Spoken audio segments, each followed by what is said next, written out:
Czy znacie osadę, którą niczym jak w Grze o Tron opanował niegdyś smok? Nie? To zróbcie z nami niewielki skok za naszą południową granicę, by poznać miasto, nad którym góruje wspaniały zamek, a lokalny browar nosi miano burmistrza i oferuje takie atrakcje, że trudno po nich o własnych siłach wrócić do domu. Opowiemy wam dzisiaj, jak ciekawie zaplanować sobie jednodniową wycieczkę do czeskiego Nachodu oraz powiemy o tym, jak zgodnie z etykietą raczyć się czeskim piwem.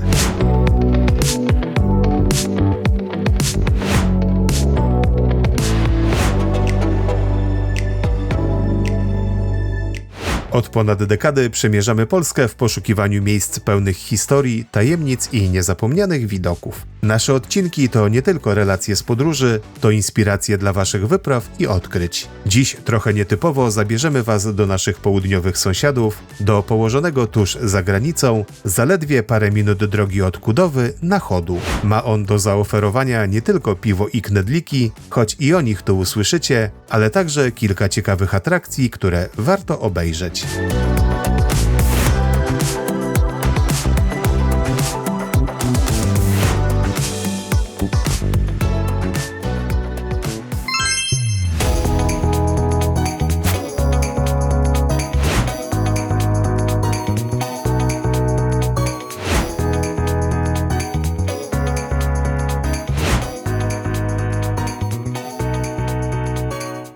Gdy już zwiedzicie wszystkie atrakcje w Kudowie i odwiedzicie niezwykle piękne góry stołowe, warto wybrać się na chwilę do czeskiego Nachodu. Jego zwiedzanie zaczniemy od Náměstí Masaryka, czyli od rynku. Choć Nachod ma długą i bogatą historię, to sam rynek nie może pochwalić się dużą ilością wspaniałych zabytków. Jednak jest tu kilka miejsc, na które warto zwrócić uwagę. Ale zanim o nich, opowiemy wam najpierw o tym, jak powstało miasto.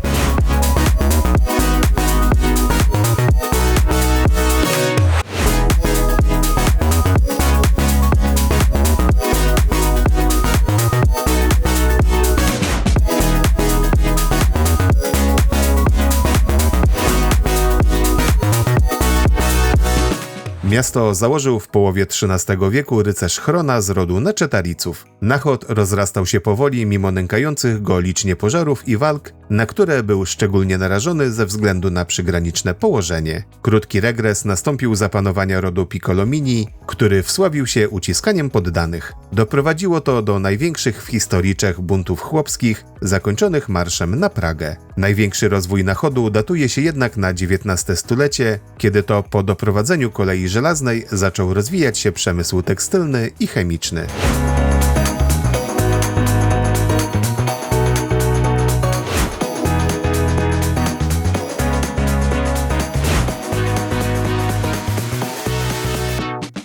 Jak już wspomnieliśmy wcześniej, na rynku nie ma zbyt wielu spektakularnych zabytków. Warto tu jednak zwrócić uwagę na usytuowany w jednym z rogów nowy ratusz, wybudowany w latach 1902-1904 w stylu neorenesansowym. Jego frontowa fasada jest zdobiona sgraffito, które przedstawiają króla Jerzego z Podjebrat, a poniżej burmistrza i jego dwóch pomocników. W narożniku wieży możemy zobaczyć imponujących rozmiarów rzeźbę założyciela miasta Chrona z Nachodu. Na drugim piętrze ratusza znajduje się sala posiedzeń, obecnie służąca jako sala reprezentacyjna z bogatą stylową dekoracją. Po drugiej stronie rynku stoi okazały secesyjny budynek hotelu Uberenka. Zwróćcie również uwagę na siedzibę Capital Banku. Różową kamienicę zdobią ciekawe malowidła, na górze ornamenty roślinne, a poniżej alegorie przemysłu i rolnictwa. Nie można pominąć także fontanny i figur Świętej Trójcy i Świętego Jana Nepomucena, które nadają rynkowi specyficznego charakteru.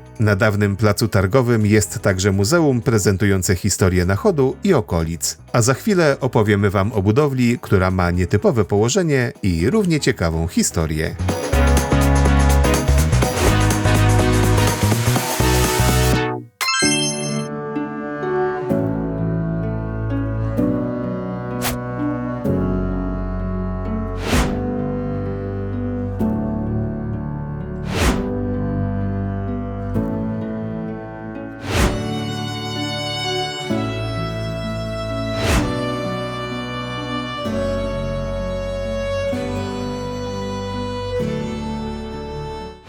centralnym punkcie rynku w Nachodzie znajduje się kościół świętego Wawrzyńca. Już samo położenie tej świątyni jest nietypowe, bowiem w dawnych Czechach i nie tylko centralne miejsce na rynku zajmował zwykle ratusz. Ale nie tylko to wyróżnia ten kościół. Posłuchajcie, co jeszcze.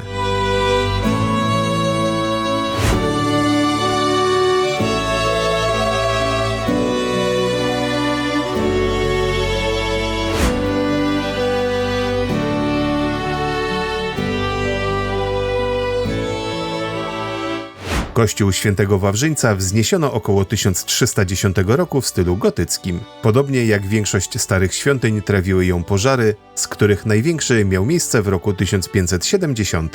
Po pożarze odbudowano go i powiększono pod kierunkiem włoskiego architekta Baltazara Vlacha, nadając mu cechy stylu renesansowego. W późniejszych latach zmodernizowano go, dodając mu cechy stylu barokowego.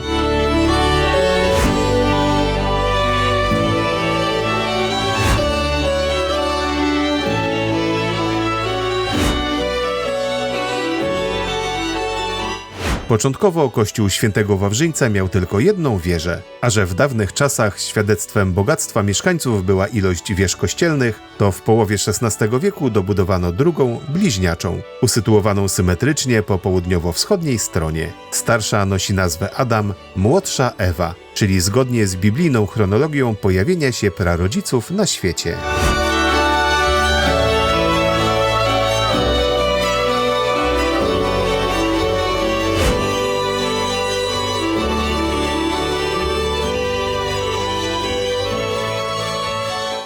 Jak już wspomnieliśmy wcześniej, kościół wyróżnia nie tylko położenie w centralnej części rynku, ale także jego wnętrze. Z dawnych czasów zachowało się prezbiterium z wąskimi strzelistymi oknami, krzyżowe sklepienia i kilka innych elementów oraz częściowo mury nawy. Ciekawy jest ołtarz główny z obrazem świętego Wawrzyńca podtrzymywany z boków przez rzeźbione i złocone anioły. Po bokach ołtarza znajdują się figury świętego Jana Chrzciciela i świętego Jana Nepomucena. Warto także przyjrzeć się bogato zdobionej ambonie. Na jej baldachimie znajdują się rzeźby Michała Archanioła z płonącym mieczem i wagą, któremu towarzyszą 4 ewangeliści. Na ścianach ambony umieszczono płaskorzeźby ze scenami z życia świętych ojców Kościoła, Hieronima, Ambrożego, Augustyna i Grzegorza Wielkiego. Najstarszym zabytkiem kościoła jest cynowa chrzcielnica z roku 1463 z warsztatu ludwisarza Ondrzeja z Kutnej Hory. Ciekawe jest również wykonane z piaskowca epitafium klęczących pod krzyżem fundatorów kościoła z rodu Smirzyckich. A jak już o jednym z najbogatszych czeskich rodów mowa, to wespnijmy się po 300 kamiennych schodach na położone tuż przy rynku wzgórze,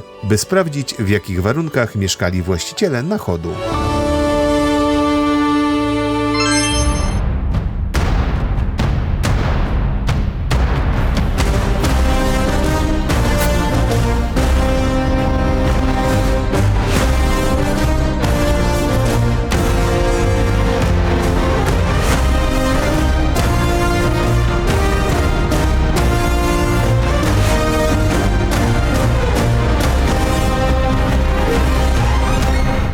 Tym, co najbardziej przyciąga turystów do Nachodu, jest górujący nad miasteczkiem zamek. Jego majestatyczna bryła widoczna jest z każdego punktu miasta i przyciąga jak magnes nie tylko Polaków. W zamku Nachod można praktycznie dotknąć zamierzchłych czasów. Co takiego skrywa te niezwykłe zamczysko i dlaczego warto je odwiedzić, opowiemy Wam za chwilę.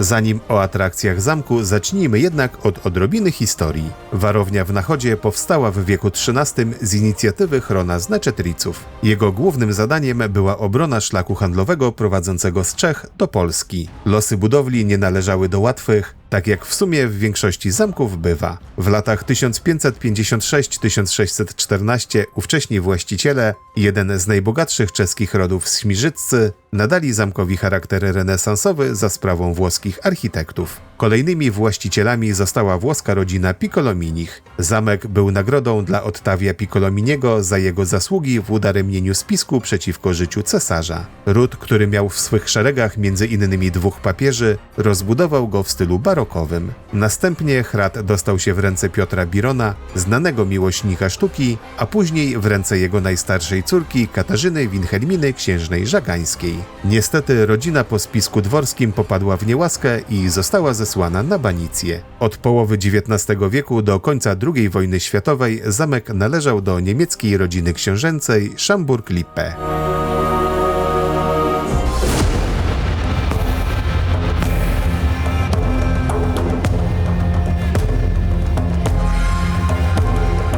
Na przestrzeni wieków mieszkańcami zamku były nie tylko znakomite rody, ale także smok. Nie wiadomo skąd i nie wiadomo jak mieszkający tu alchemik wszedł w posiadanie ogromnego jaja pokrytego łuskami. Po wielu latach udało mu się wyhodować z niego najprawdziwszego smoka. Świat zzielenieje z zazdrości, gdy zobaczy dzieło mojego życia i padnie u mych stóp. Rzekł zadowolony z siebie alchemik. Gad rósł w oczach, ale magowi coraz trudniej było nad nim zapanować. W końcu bestia zaatakowała właściciela i skonsumowała go. Cały region Nachodu utonął w oparach strachu, gdy potężny gad rozpoczął swoje krwawe rządy. Porywał i pożerał wszystko, co tylko znalazło się w zasięgu jego ślepi. Nikt nie był bezpieczny. Mijały lata, a świadectwem upływającego czasu były stosy piętrzących się kości. I jak to w legendach często bywa, smoku porwał niewłaściwą niewiastę. Zjawił się wówczas bohaterski wojak, który nie dość, że uwolnił dziewczynę, to obowiązkowo zabił także bestię. A później, no cóż, była miłość, ślub, gromadka dzieci i szczęśliwi poddani.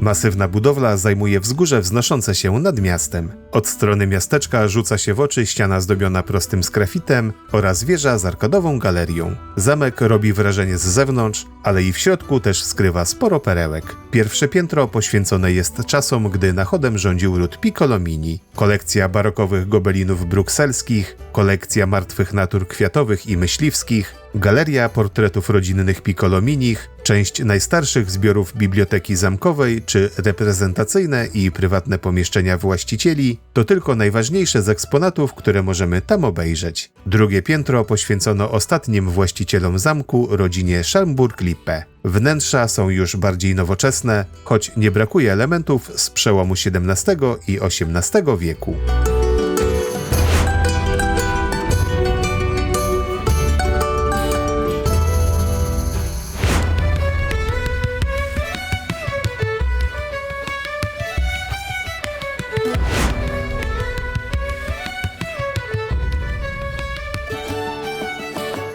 Nam udało się wejść na zamek pomimo tego, że był właśnie w trakcie rewitalizacji, dlatego nie możemy wam pokazać wnętrz w pełnej krasie, ale choćby dlatego warto wpaść do zamku w Nachodzie, by sprawdzić, jak wyglądają one po zmianach. A my, podziwiając piękne widoki z tarasu, przenosimy się do kolejnej atrakcji, z której nie wszyscy będą w stanie wyjść o własnych siłach.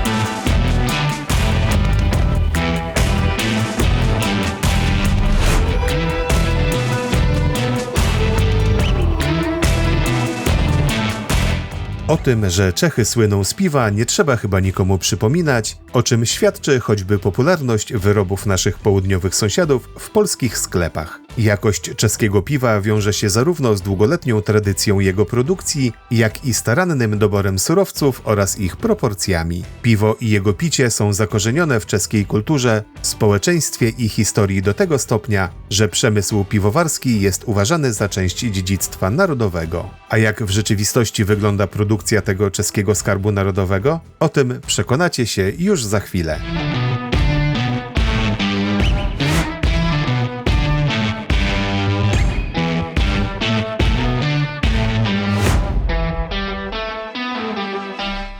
Na terenie dzisiejszych Czech produkcja piwa ma długą tradycję. Potwierdzone jest, że już w 933 roku w klasztorze w Brewniowie mnisi ważyli trunek niemal na skalę przemysłową, a Czesi raczyli się nim ochoczo. Browar, do którego Was dziś zabieramy, nie ma wprawdzie tak długiej tradycji, bo pierwsze piwo opuściło go w 1873 roku, choć w Nachodzie na mniejszą skalę ważono je już dużo wcześniej. Browar Primator, co w czeskim języku oznacza burmistrz, waży piwo z niewielkimi przerwami do dziś. Pomimo że w międzyczasie został znacjonalizowany, a w 2009 roku ponownie przeszedł w prywatne ręce. Dziś należy do jednej z najbardziej zasłużonych dla piwowarstwa rodzin w Czechach.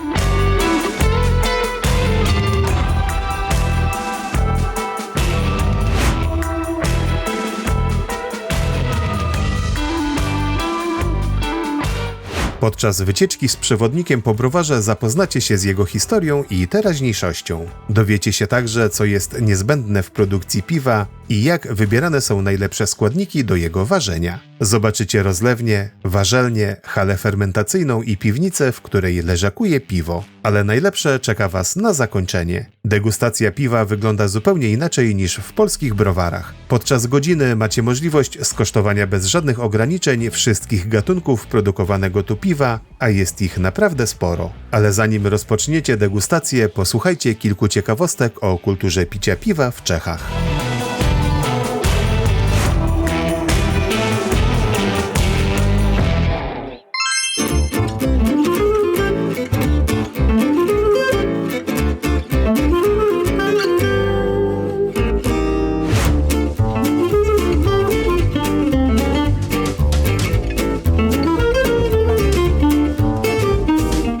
Statystyki mówią, że osoba dorosła w Czechach wypija średnio 160 litrów piwa rocznie. Nie dziwi więc, że przez wieki Czesi dorobili się specjalnej etykiety jego picia. Wchodząc do gospody rzadko zamawiają małe piwo i tak samo rzadko kończy się na jednym. W większości czeskich piwiarni kelner nawet nie zapyta, czy chcesz duże czy małe, tylko przyniesie półlitrowe, ponieważ jest to standard. Małe piwa zamawia się rzadko i to głównie dla kobiet. Możliwe, że kelner wcale nie zapyta, czy chcesz kolejne piwo, tylko postawi je przed tobą, kiedy zauważy, że kończysz kufel. Przy każdym toaście obowiązkowy jest kontakt wzrokowy. Czesi potrafią się obrazić, jeśli nie spojrzysz im w oczy, mówiąc na zdrawi. Po piwo nie trzeba podchodzić do baru, bo najczęściej stoliki obsługują kelnerzy. Wobec tego wstawać trzeba tylko wtedy, kiedy chce się skorzystać z toalety. I tu nasi krajanie uraczeni trunkiem mogą mieć delikatny problem. W toalecie najczęściej są napisy damy i pani. Na trzeźwo nie trudno się domyśleć, że damy to damski, a pani to męski. Ale po kilku piwach sprawa nie jest już tak prosta.